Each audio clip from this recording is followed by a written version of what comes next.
Bupati Blitar Rini Syarifah atau Mak Riri ikut berebut gunungan hasil bumi dan jajanan pasar di acara upacara adat Larung Sesaji 1 Suro di Pantai Serang, Kecamatan Panggungrejo, Kabupaten Blitar, Selasa 9 Juli.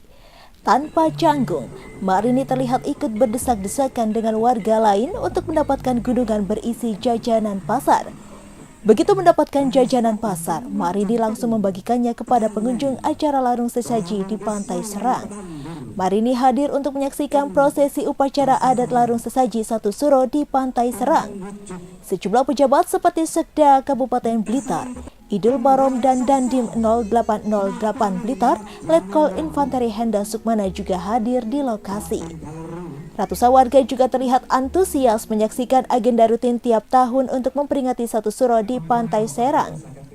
Mak Rini berharap kegiatan Larung Sesaji bisa menjadi daya tarik pariwisata di Kabupaten Blitar, khususnya di Pantai Serang. Dengan begitu, kunjungan wisatawan di Pantai Serang ikut meningkat. Dikatakannya, di acara Larung Sesaji Pantai Serang tahun ini juga ditambah dengan acara rebutan gunungan tumpeng hasil bumi dan jajan pasar yang berjumlah 7. 7 gunungan hasil bumi dan jajanan pasar itu merupakan sumbangan dari beberapa OPD di lingkungan Pemkab Blitar dan pelaku UMKM di Kabupaten Blitar. Kepala Desa Serang Dwi Handoko Pawiro mengatakan, upacara adat Larung Sesaji merupakan simbol Desa Serang, Kecamatan Panggungrejo, Kabupaten Blitar. Dalam kegiatan itu, warga melarung gunungan tumpeng hasil bumi yang disimbolkan tumpeng lanang dan tumpeng wadon ke laut. Handoko juga berharap kegiatan Larung Sesaji bisa menjadi berkah bagi warga Desa Serang dan semua rezeki semakin melimpah. Salah satu pengunjung, Tutut Yunita, mengatakan acara Larung Sesaji bisa menjadi daya tarik bagi pengunjung di Pantai Serang. Meski telah berkali-kali ke Pantai Serang, Tutut mengaku baru pertama kali melihat acara Larung Sesaji di Pantai Serang.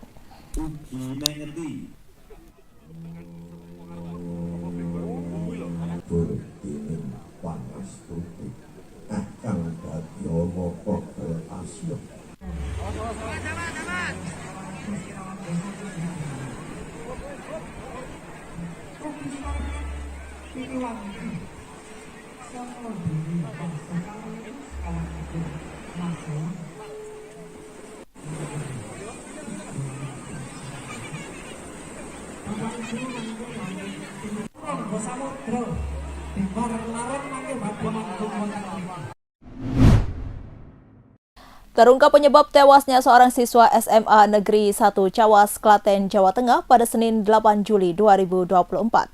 Korban berinisial FN diceburkan ke kolam sekolah karena ulang tahun. Siswa yang menjabat sebagai ketua OSIS tersebut sempat tertawa. Namun selang beberapa menit kemudian, korban tersetrum listrik dan meninggal saat dilarikan ke rumah sakit. Kepala Pelaksana BPBD Kabupaten Klaten Syahruna mengungkapkan dugaan penyebab meninggalnya korban. Syahruna mengatakan dugaan penyebab tersebut berasal dari laporan tim TRC. Lebih lanjut, setelah korban terlihat kesulitan, teman korban lalu berusaha membantu dengan menceburkan diri ke kolam untuk menolong. 2 orang yang menceburkan diri yakni Andika dan Elang. Usai kejadian, ketiga orang tersebut dilarikan ke RSI Cawas. Namun nyawa sang ketua OSIS tak dapat ditolong, ia dinyatakan meninggal dunia. Atas kejadian ini, Syahruna memberikan saran dan rekomendasi kepada pihak sekolah. Kapolsek Cawas AKP Umar Mustafa mengungkapkan siang itu puluhan siswa yang merupakan anggota OSIS SMA Negeri 1 Cawas berangkat ke sekolah untuk melakukan rapat.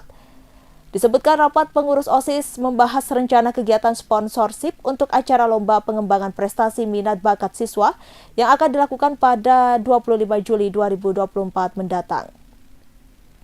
Setelah rencana kegiatan itu tersusun, sekitar pukul 13.00 waktu Indonesia Barat, seorang siswa diantaranya mengetahui bahwa korban sedang berulang tahun. Sehingga setelah makan siang, sejumlah siswa pun berinisiatif merayakan hari lahir korban dengan cara menaburkan tepung ke badan korban. Lalu menceburkan korban ke dalam kolam berisi air sedalam 1,7 meter di depan ruang kelas. Dikatakan saat itu korban dan kawan-kawannya sempat bergurau. Mengetahui hal itu, 2 orang teman korban sempat masuk ke dalam kolam untuk menolong. Kala itu mereka baru mengetahui bahwa itu adalah setrum atau aliran listrik. Salah satu orang keluar dari kolam dan mematikan listrik. Sementara satu siswa lain yang masih di dalam air sempat mengalami sesak nafas. Akhirnya korban dan siswa yang sesak nafas itu dibawa ke rumah sakit terdekat, namun sampai di rumah sakit nyawa korban tak tertolong. Lebih lanjut, Umar menyebut pihak kepolisian telah mengumpulkan keterangan saksi-saksi terkait kejadian itu. Pihaknya telah melakukan olah TKP tetapi belum bisa melanjutkan penyelidikan sebab keluarga korban sudah mencabut laporan tersebut. Penyidik Satreskrim Kepolisian Resor Situbondo masih terus mendalami dan mengidentifikasi 9 unit sepeda motor diduga bodong yang diamankan saat akan dikirim ke Pulau Kangean, Madura di Pelabuhan Jangkar. Kapolres Situbondo AKBP Dwi Sumrahadi Rahmanto mengatakan, pihaknya masih menyelidiki legalitas 9 unit sepeda motor yang dibawa para joki atau pelantara untuk masuk ke kapal di Pelabuhan Jangkar itu. Dugaan memeriksa 8 orang itu tidak lain untuk pengembangan dan mendalami motif dugaan pengiriman motor tersebut. Dikatakan 8 orang yang diamankan telah dimintai keterangan oleh pihak penyidik Satreskrim. AKBP Dwi Sumrahadi menerangkan penyidik masih mendalami peran-peran orang yang terlibat pengiriman motor itu ke pulau di Madura tersebut pada Selasa 9 Juli 2024. Selain itu, pihaknya juga akan memanggil dan meminta keterangan pihak yang mengeluarkan surat jalan kendaraan itu. Sebelumnya, penyidik dan tim Resmob Satreskrim Polres Situbondo berhasil menggagalkan dugaan pengiriman 9 unit sepeda motor bodong di Dusun Pesisir Desa Kecamatan Jangkar, tepatnya di depan bekas gudang PG Asem Bagus, Situbondo pada Jumat 5 Juli 2024. 9 motor berbagai merek yang masih dalam kondisi terbaru itu rencananya akan dikirim ke kepulauan di Sumeneb, Madura. Namun sayangnya sebelum dikirim dan memasukkan ke dalam kapal penyeberangan di Pelabuhan Jangkar, pihak kepolisian berhasil mengendusnya dan langsung menggerebeknya. Namun karena tak dapat menunjukkan dokumentasi yang syah, 9 unit kendaraan itu akhirnya diamankan ke Mapolres Situbondo. Dari joki-joki yang membawa kendaraan tersebut kan tidak dapat menunjukkan legalitas kendaraan. Ini masih didalami joki-jokinya itu yang membawa. Ada 8 orang sudah diperiksa. Nanti untuk pengembangan masih kita dalami untuk selanjutnya. Seperti apa, motifnya bagaimana nanti didalami oleh reserse penyidik. Ya, untuk 8 orang yang diamankan gimana ini Dan? Ya kita mintain keterangan, sudah dimintain keterangan seluruhnya. Untuk saat ini sudah dipulangkan sementara ya? Ya nanti kan teknis penyelidikannya kan nanti masih sama Kasat Serse nanti akan dilanjutkan lagi.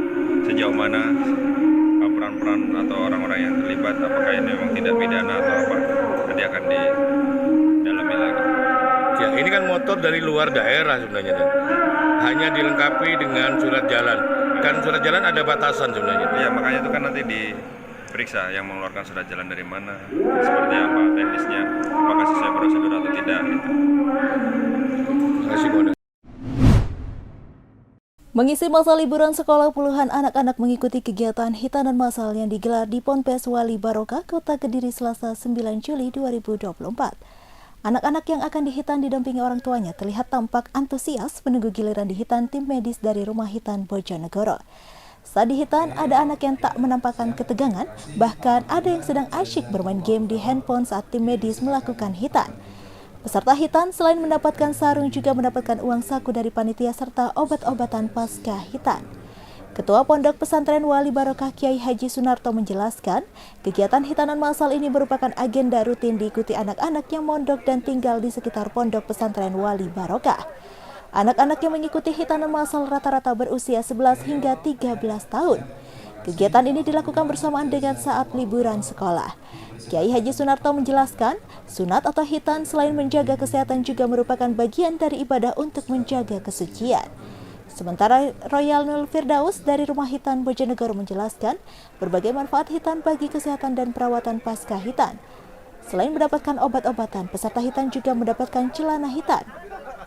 Royanul juga mengingatkan pasca dihitan luka tak boleh terkena air. Ketika terkena air dikhawatirkan penyembuhannya bisa lebih lama.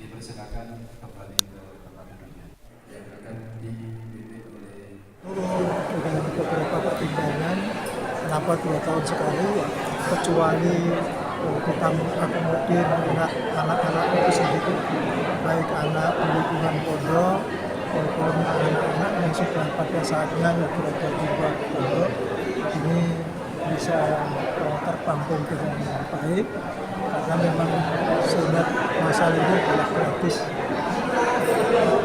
Untuk biaya dengan dokter atau pelayan medis memang kami sepenuhnya tapi kelengkapan pasca sunat itu menjadikan puncak. Usianya berapa ya?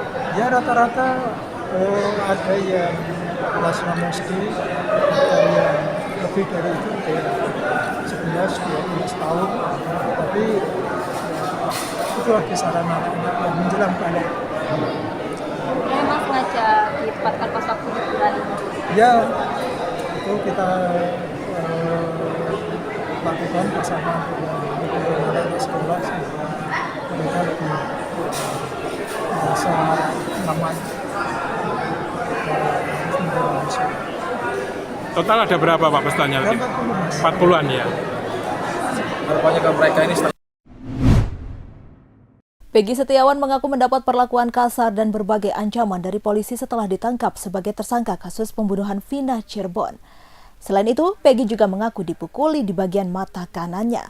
Bahkan, ia juga sempat dibekap menggunakan kantong plastik hingga kesulitan untuk bernafas.